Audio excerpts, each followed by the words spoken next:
નમસ્કાર મિત્રો, સ્વાગત છે તમારું અમારી યુટ્યુબ ચેનલમાં। તો આજે આપણે જયા પાર્વતી વ્રતની સંપૂર્ણ કથા અને કેમ કરવામાં આવે છે આ વ્રત તે જાણીશું। તો મિત્રો, ગુજરાતમાં ઉજવાતા સૌથી પવિત્ર અને લોકપ્રિય વ્રતોમાંનું એક છે જયા પાર્વતી વ્રત।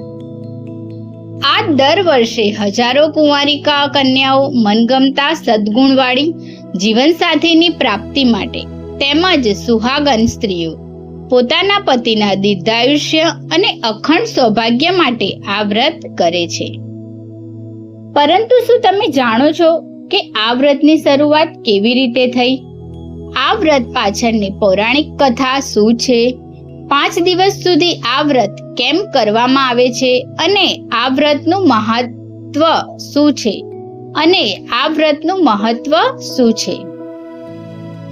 આ તમામ પ્રશ્નોના જવાબ આજે આપણે જાણીશું, તો વિડિયો અંત સુધી જોતા રહેજો।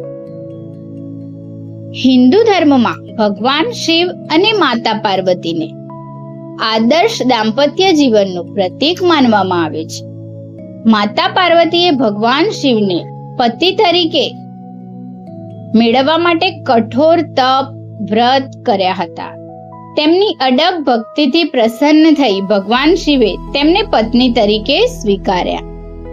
તેથી એવી માન્યતા છે કે જે યુવતી શ્રદ્ધાપૂર્વક જયા પાર્વતીનું વ્રત કરે છે તેને ભગવાન શિવ જેવા ગુણવાન જીવનસાથી મળે છે, અને સુહાગન સ્ત્રી આ વ્રત કરે છે તો તેના જીવનમાં સુખ, શાંતિ અને અખંડ સૌભાગ્ય રહે છે। તો મિત્રો, જયા પાર્વતીની પૌરાણિક કથા પણ આપણે જાણીએ। પ્રાચીન સમયમાં એક નગરમાં એક ધર્મનિષ્ઠ બ્રાહ્મણ અને તેમની પત્ની રહેતા હતા। બંને ભગવાન શિવ અને પાર્વતીના પરમ ભક્ત હતા।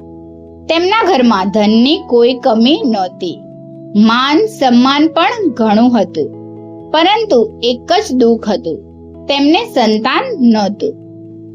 સંતાનના અભાવે તેઓ હંમેશા દુઃખી રહેતા અને ભગવાનને પ્રાર્થના કરતા હતા। એક દિવસ તેમના ઘરે એક મહાત્મા પધાર્યા। બ્રાહ્મણે તેમની સેવા કરી અને પોતાની વ્યથા કહી। મહાત્માએ ધ્યાન ધરીને કહ્યું, જંગલમાં એક પ્રાચીન શિવલિંગ છે, ત્યાં જઈને ભગવાન શિવ અને પાર્વતીની શ્રદ્ધાપૂર્વક સેવા કરો, તમારી મનોકામના જરૂર પૂર્ણ થશે। બીજા જ દિવસથી બ્રાહ્મણ દંપતી દરરોજ જંગલમાં જવા લાગ્યા। તેઓ શિવલિંગને જળ ચડાવતા, ફૂલ અર્પણ કરતા અને ભક્તિભાવથી પૂજા કરતા। ઘણા વર્ષો સુધી આ નિયમ ચાલુ રાખ્યો।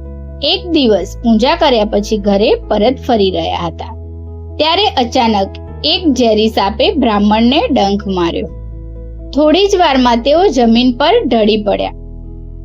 તેમની પત્ની ખૂબ જ વ્યાકુળ થઈ। તેણે ભગવાન શિવ અને માતા પાર્વતીને અર્થદાન કરીને પ્રાર્થના કરી।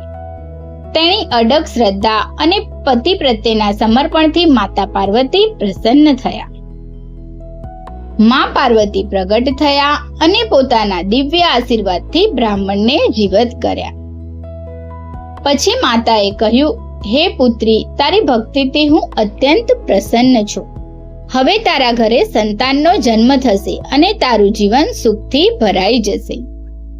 આવા આશીર્વાદ થોડા જ સમય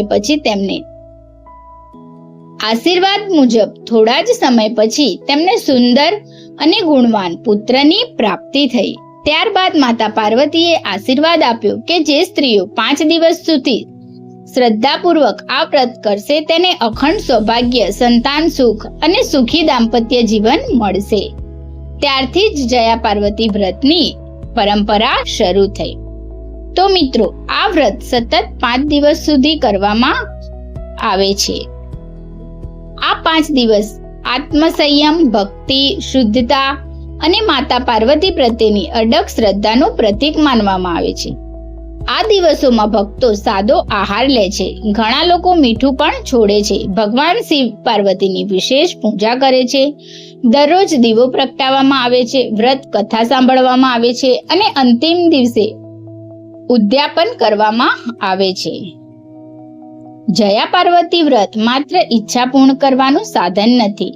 આ વ્રત આપણને શીખવે છે કે સાચી ભક્તિ, ધીરજ અને વિશ્વાસથી ભગવાન જરૂર પ્રસન્ન થાય છે. માતા પાર્વતીનું સમગ્ર જીવન ત્યાગ, સહનશીલતા અને અડગ નિષ્ઠાનું પ્રતીક છે. તેમનો સંદેશ સ્પષ્ટ છે કે જીવનમાં ધીરજ, સત્યનો માર્ગ ક્યારેય છોડવો નહીં. આ વ્રત દરમિયાન શું કરવું જોઈએ? આ વ્રત દરમિયાન સવારે વહેલા ઉઠીને સ્નાન કરવું, ભગવાન શિવ અને માતા પાર્વતીની પૂજા કરવી, બીલીપત્ર, ફૂલ, ફળ અને દીવો અર્પણ કરવો, ઓમ નમઃ શિવાય, ઓમ પાર્વતે નમઃ મંત્રનો જાપ કરવો, દરરોજ વ્રત કથા સાંભળવી અને અંતિમ દિવસે દાન તથા પ્રસાદનું વિતરણ કરવું.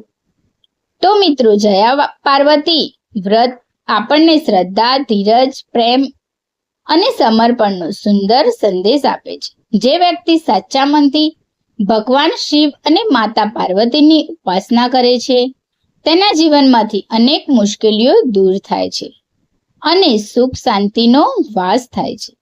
જો તમને આ કથા પસંદ આવી હોય તો વિડીયોને લાઈક, શેર અને સબસ્ક્રાઇબ જરૂર કરજો. ધન્યવાદ.